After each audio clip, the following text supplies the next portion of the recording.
Merci. Bienvenue à la dernière assemblée de la Société de transport de Outaouais pour l'année 2022. Alors, sans plus tarder, pour procéder à la lecture de l'ordre du jour, je vais laisser la parole à M. le Président. Merci, M. le Président. Item 1.1 de l'ordre du jour, c'est la période de questions des citoyens à l'intention des membres du conseil d'administration. Alors, on m'informe qu'il y a deux personnes présentes qui veulent s'adresser au conseil. Alors, je vous invite à prendre la parole. D'abord, la première personne que j'ai, c'est M. Brody Flanagan. Alors, approchez-vous, M. Flanagan.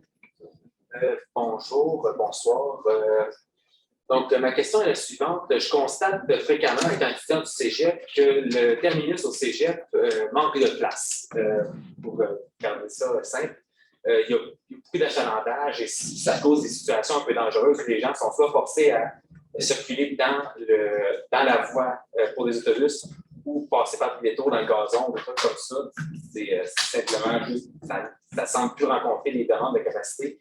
Est-ce qu'il y a des plans à court, moyen ou long terme de réaménager le terminus? Bien, d'abord, merci pour votre question. Puis ça tombe bien parce qu'effectivement, on a un plan, on travaille sur le concept pour réaménager le terminus. Ma collègue, donc, Sophie Saint-Pierre, va vous donner plus de détails là, sur l'ensemble des plans, mais on est conscient des enjeux d'aménagement qu'il y a là et on est à travailler en ce moment là, sur des plans pour réaménager le terminus. Donc, merci. Merci beaucoup. La deuxième personne que j'ai, c'est M. Dominique Lheureux.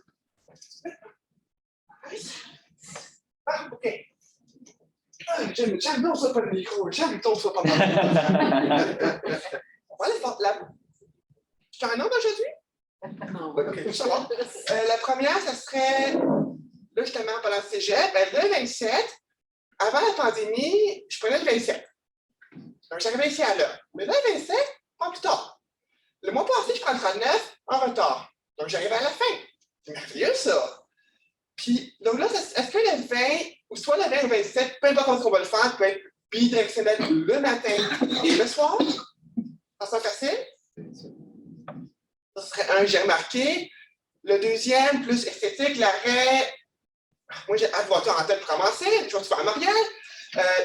OK, casino, on a l'arrêt police, qu'on a dépôt. Oui, OK, Outaouais. Peut-être faire arrêt Renault dépôt, / service de police. Ça, c'est vraiment esthétique. Je ne sais même pas si ça vaut le coup. Puis, c'est pour ça que je peux passer. C'est peut-être au niveau des opérations. Oui, mais en fait, pour les détails, là, je n'ai pas ici avec moi, mais je pense qu'on pourra vous fournir une réponse détaillée là, pour les éléments là, plus spécifiques 2027 et puis pour l'affichage également. Là, ma collègue, Mme Saint-Pierre également, là, je pense qu'on pourra noter tout ça et pour revenir avec l'information. Merci. Merci beaucoup. Aussi, M. le Président, nous avons reçu deux questions par courriel. La première nous a été acheminée par Mme Nancy Courville. Je vais lire sa question. Quels sont les plans de l'entreprise pour améliorer la sécurité des usagers et des employés sur le Rapidbus, sans oublier le volet prévention, étant donné son prolongement actif et ce, sans même avoir effectué une amélioration réelle depuis son ouverture en 2017? Merci. Oui, bien, effectivement, donc, au niveau du Rapidbus, on a fait plusieurs, que ce soit du travail en collaboration avec certains partenaires, des améliorations qu'on a apportées. Donc, d'abord, au niveau de la signalisation, utiliser certains éléments à ce niveau-là, soit de repositionnement là, de certaines lignes d'arrêt, des ajustements au feu de circulation pour le virage à droite, marquage au sol et l'ajout de panneaux. D'ailleurs, pour le virage à droite, c'est encore là des échanges qu'on a avec nos partenaires à la ville pour voir comment on peut mieux revoir la signalisation pour sécuriser là, les virages à droite à partir de Maloney pour traverser le corridor. C'est un des éléments qu'on regarde également. En plus des ajustements qui ont déjà été faits. Je rappelle, en 2021 également, on a ajouté un panneau de signalisation ainsi que des visières au feu de circulation à l'intersection Montclair et Rapidbus pour sécuriser. On sait que c'était un élément qui était plus plus problématique, donc c'est un ajout qu'on a fait. On a également signé un protocole d'entente avec le service de police de la ville de Gatineau pour pouvoir faire des interventions sur le Rapidbus, notamment là, pour les gens qui traversaient le Rapidbus, qui est un danger là, pour la clientèle, mais également pour les chauffeurs et les passagers. On a fait une campagne de communication et de sensibilisation également là, à cet effet-là. On a ajouté des zones radars virtuelles là, pour monitorer la vitesse sur le corridor et à certains endroits, là, revoir la vitesse à faire passer de 70 à 50 km/h, notamment là, près des traverses piétonnes. Et c'est ce même genre là, d'éléments qui sont considérés là, pour le prolongement du Rapidbus, mais c'est toujours un tronçon là, qu'on garde à l'esprit là, quand on parle de sécurité tant pour nos chauffeurs que la clientèle et en fait, les usagers de la route. Oui, nous avons reçu une deuxième question que je vais vous lire. Celle-ci nous provient de M. Christopher Hart. La question s'adresse au concept du service à la demande qui pourrait être étudié dans les endroits de Gatineau où le taux d'achalandage est toujours bas pendant la soirée et dans certains cas les week-ends. Souvent, on entendait beaucoup de plaintes des résidents qui voyaient des autobus vides pendant la soirée, surtout dans les quartiers résidentiels à Elmer et l'est de Gatineau. J'ai suggéré à plusieurs reprises de faire un genre d'expansion de la STO à la demande en utilisant des minibus au lieu des lignes fixes dans les secteurs où le taux d'achalandage était prévu de rester bas les soirs et les week-ends. Ce service assurerait une continuation de service au lieu des coupures de service ou au lieu de marcher 2 km pour se rendre à un arrêt d'autobus. Un très bon exemple est le service qui est offert à Québec dans ses banlieues qui s'appelle Flexibus. La RTC utilise une flotte de minibus ProMaster au plancher bas accessible dans les secteurs où le taux d'achalandage ne justifie pas l'utilisation des autobus de 40 pieds qui fait un trajet fixe et offre un service de navette, soit à une destination dans leur propre zone ou une correspondance avec les lignes principales au terminus Parcobus. Est-ce que la STO étudie ou étudiera le concept du service à la demande ailleurs que dans les secteurs Masson-Angers et Buckingham? Quand je parle de service ou STO à la demande, je ne parle pas d'un contrat avec Taxi Royal, comme à Masson, Buckingham et Transcolline. Je parle d'un service similaire à Flexibus à Québec, avec une flotte de la STO. Au niveau du transport à la demande, donc on est dans la deuxième année de service maintenant. Et ce qui va être important pour nous, c'est de tirer les leçons apprises de cette première année, de la deuxième également. Pour voir comment les différents services de transport alternatif en complément, bien sûr, aux services de transport collectif qu'on a en ce moment, répondre aux besoins de mobilité des citoyens. Un des éléments qu'on devra considérer, là, on voit un retour de la clientèle, il y a eu beaucoup de changements dans les habitudes de déplacement. Comment tout ça va reprendre forme avec un retour au travail là, de notre clientèle, notamment les fonctionnaires, là, de façon plus assidue. Donc, on va faire les analyses pour voir là, quelles solutions de transport sont les plus propices à répondre à ces nouveaux besoins. Puis, c'est là qu'on identifiera là, les secteurs pour peut-être éventuellement du transport en complément là, au transport collectif. Alors, c'est tout pour les questions, ce qui nous amène au point 2. Alors, bonsoir et bienvenue au point de presse de la dernière assemblée publique de la Société de transport de l'Outaouais. Alors, sans plus tarder, je cède la parole au président du conseil d'administration, M. Jocelyn Blondin. Alors, bonjour tout le monde et merci de votre présence pour profiter de l'occasion pour le dernier conseil de la STO 2022. Je remercie bien entendu toute l'équipe de la STO, incluant l'administration, les employés de garage, nos chauffeurs, tout le bon service qu'ils ont donné pour l'année 2022. Ça nous a permis, dans cette belle année, d'avoir des belles réalisations qu'on a faites avec, bien entendu, tout le personnel, toute l'équipe. Et le conseil d'administration, mais plus que je ne veux pas oublier, qui travaille avec nous et avec l'administration. Nous avons, je voudrais souligner le libre accès qu'on a mis en place, le libre accès jeunesse, qui a donné la chance aux jeunes étudiants secondaires et les finissants du primaire de profiter de la phase gratuite pendant la saison estivale pour tous les étudiants. Et les détenteurs de la passe étudiant peuvent avoir accès le soir des fêtes de semaine depuis cette nouvelle démarche qu'on veut reconduire pour l'an prochain. Les nouveaux partenaires, bien entendu, qu'on a aussi avec nous, on a fait l'annonce, c'est Maison de la Culture et les Olympiques de Gatineau. Alors, tous les détenteurs des billets pour les spectacles de Maison de la Culture et pour les parties de hockey aux Olympiques de Gatineau peuvent profiter du transport en commun gratuitement. Alors, ça aussi, c'est une bonne nouvelle. On a des avancements au niveau de la construction du Rapibus jusqu'à Bois-Lorrain. Alors, ça aussi, ça va bien. On est dans nos délais. Aussi, l'arrivée du premier casier vélo qu'on a eu pour avec aussi l'ajout de 10 stations communautaires avec ces tailles véhicules, 14 véhicules de plus qu'on a dans nos 10 stations avec un partenariat important communautaire qui permet aux gens de profiter du transport en commun et d'un véhicule de proximité. Nous avons aussi plusieurs consultations publiques que nous avons eues pendant l'année pour aller prendre le pouls de la clientèle, entre autres pour le prolongement du Rapibus jusqu'au boulevard de l'aéroport. Alors, aussi, ça se tient jusqu'au 21 décembre prochain pour remplir le questionnaire en ligne. Alors, j'invite les gens à y participer. Je vais vous dire, comme j'ai dit au tout début, l'organisation, bien entendu, de tout ça, le travail, ça se fait avec tout le personnel en place. Alors, je tiens encore une fois à remercier le personnel de la STO, qui a la première mission, bien entendu, c'est de transporter les gens de la maison de travail ou vice-versa en sécurité. C'est ce que notre monde fait régulièrement. Et aussi, bien, remercier aussi notre directeur général, M. Leclerc, avec qui on travaille très bien, notre conseil d'administration. Et une personne qui est appréciée aussi au niveau du personnel de la STO. Alors, merci pour le travail avec nous. Pas toujours facile de travailler avec la politique, mais ça t'a bien.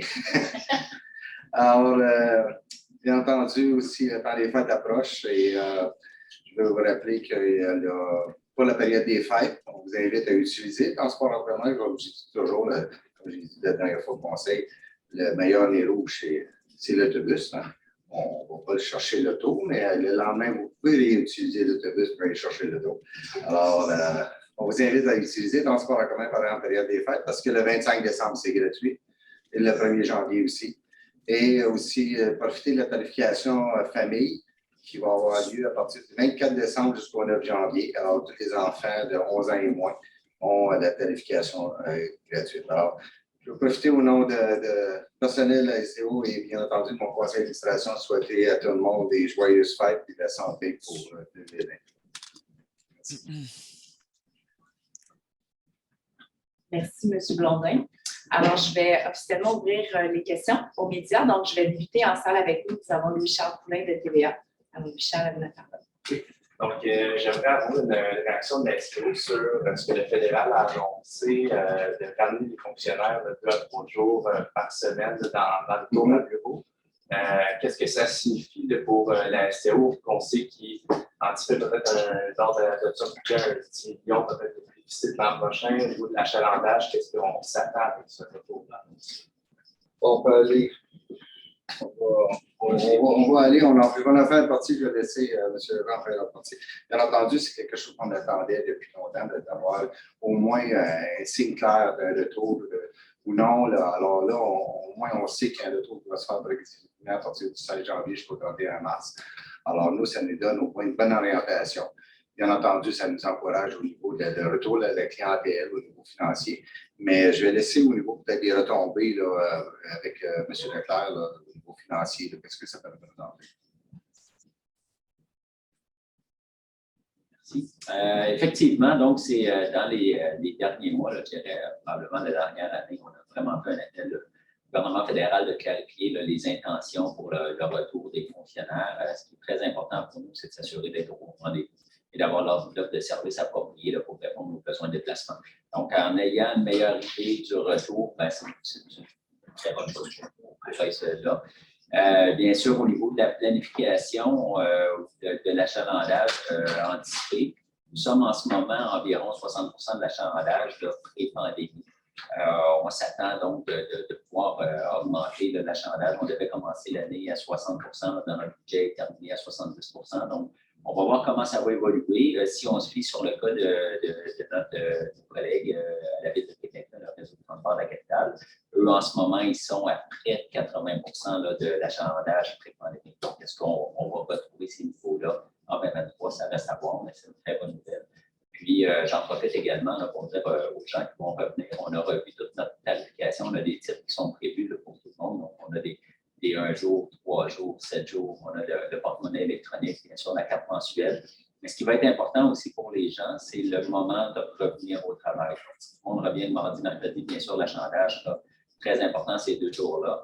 Mais ça va être important de bien planifier tout ça et de coordonner. On a de très bons services toute la semaine. Donc, si les gens reviennent de façon plus équilibrée, par exemple du lundi au vendredi, tout le monde va profiter d'un excellent service toute la semaine. On parlait peut-être d'un déficit de 10 millions. Est-ce que ça viendrait sauver la Bien, c'est certain que si l'achalandage est plus élevé, là, on devrait réduire le déficit. Là. Pour l'instant, ça vient juste d'être annoncé, donc on va revoir avec les projections et on aura peut-être une meilleure idée. Le retour est progressif, je pense, jusqu'à mars, là, si j'ai bien compris. Donc, peut-être fin mars, début avril, on va avoir une meilleure idée du niveau de retour de revoir nos projections. Peut-être poser également une autre question sur la lettre d'engagement du Québec. Peut-être qu'est-ce que ça présente, c'est un engagement concret vers le travaux, peut-être expliquer davantage. Oui, bien, c'est qu'en fait, Hydro-Québec prévoit faire des travaux là, dans la zone d'études pour le projet de tramway. Et c'est vraiment là, une question de gestion de risque à ce stade-ci. C'est que Hydro-Québec va faire des travaux. On sait que le projet est toujours, on est en attente de financement fédéral, mais le projet est toujours en planification et il est toujours là, sur les rails, comme on peut dire. Mais c'est pour s'assurer d'éviter d'avoir des coûts exorbitants par la suite. Si Hydro-Québec fait des travaux, on doit recommencer. Là. C'est pour éviter ça. Donc, c'est permettre un meilleur armage au niveau du projet d'Hydro-Québec quant à l'alimentation électrique du centre-ville de Gatineau et le projet de travaux de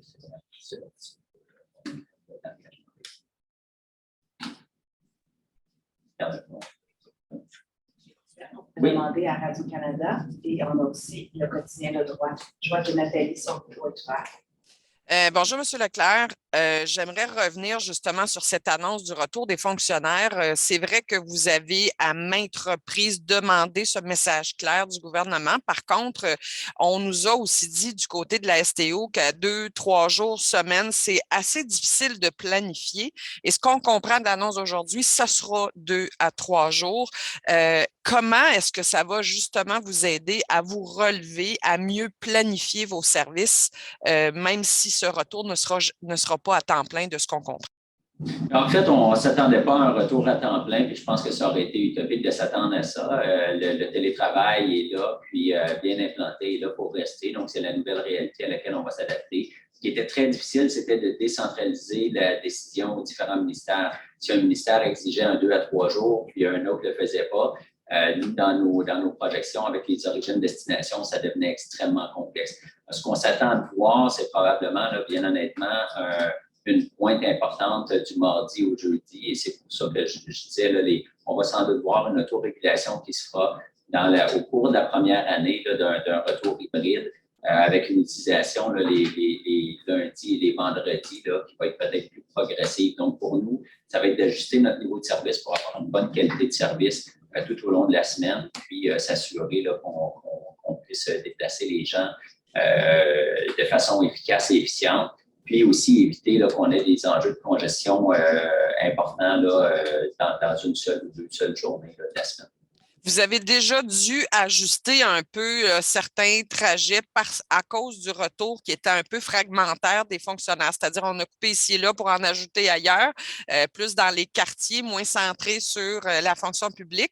Est-ce que ça veut dire qu'on doit effacer ça, recommencer à desservir seulement les fonctionnaires? Comment vous allez gérer les changements que vous avez déjà faits et que vous devrez peut-être refaire à nouveau? Mais en fait, on a eu une approche qui était prudente et responsable tout au long là, en fait, je dirais les 2 dernières années. Donc, là où on a revu les niveaux de service, on n'a pas nécessairement fait des ajouts dans des secteurs où on devrait ensuite retirer le service. C'est pour ça qu'on demandait de préciser le plus rapidement possible là, au gouvernement fédéral le retour. Donc, ce qu'on pourra faire, c'est de la bonification de services, par exemple, en heure de pointe, sans nécessairement aller toucher là où on a mis en hors pointe et dans les quartiers là, qui ont encore les services de transport en commun. Rapidement, j'ai un autre sujet. Vous avez entendu sans doute parler qu'il y a une rencontre la semaine prochaine entre les 2 ministres des Infrastructures, Québec-Ottawa, où le tramway fera partie des sujets. Il y a aussi le cabinet de la ministre Guilbeault qui est en échange avec celui de la mairesse de Gatineau, mais toujours pas d'annonce. À quel point vous espérez et que ça presse encore plus avec la sortie que vous avez fait un petit peu plus tôt où les coûts pour ce projet-là, pour la suite du projet, continuent d'augmenter? Oui, je vais laisser notre président répondre à cette question. Exact. Écoutez, pour nous, c'est une bonne annonce, c'est une annonce positive parce qu'on attend depuis longtemps le financement au niveau des prochaines études du tramway. Alors, on espère que ça va avancer, ça va faire avancer le dossier. Il y a eu des discussions effectivement avec le ministre Guilbeault et la mairesse dans les dernières semaines. Et c'était toujours des discussions en bout de ligne qui étaient positives au niveau du tramway. Alors là, on voit que ça avance, c'est positif. Nous, on avait dit qu'on attendait une annonce après les fêtes, alors ça regarde bien. Merci, M. Blondin. Merci beaucoup. Est-ce que Annie-Rose Deschâtelet du quotidien Le Droit avait une question pour M. Blondin ou M. Leclerc? Mes collègues m'ont enlevé les mots de la bouche. Je n'ai pas de questions ce soir, Josée. C'est ce que je me disais. Alors, voilà, c'est ce qui met fin au point de presse. Merci beaucoup. Je vous souhaite de très belles fêtes et on se retrouve tous en pleine forme le 26 janvier 2023. Merci.